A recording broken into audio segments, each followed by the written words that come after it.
Dr. Samuel Johnson's house has launched a Chinese audio guide system since July the 16th. The Chinese ambassador to the UK, Liu Xiaoming, attended the launching ceremony and delivered a speech. In his speech, Ambassador Liu Xiaoming gave a high evaluation of Dr. Johnson in the book Dictionary Johnson and hoped that more Chinese tourists come to visit the former residence of Dr. Johnson.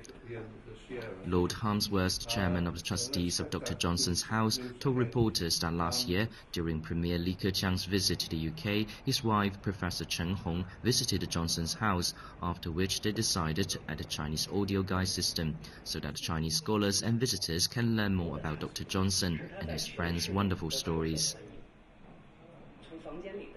He was very interested in China, but of course in the middle of the 18th century it wasn't a country that was well known.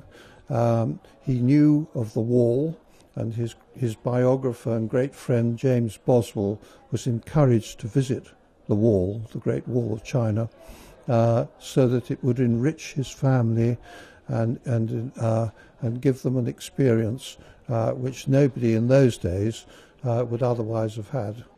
Dr. Johnson also has strong interest in Chinese tea and culture of tea.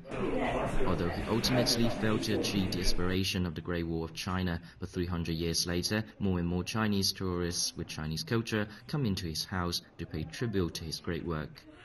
Dr. Samuel Johnson was one of the most famous scholars in British history. He spent 9 years to compile the Dictionary Johnson, for which he became famous in China.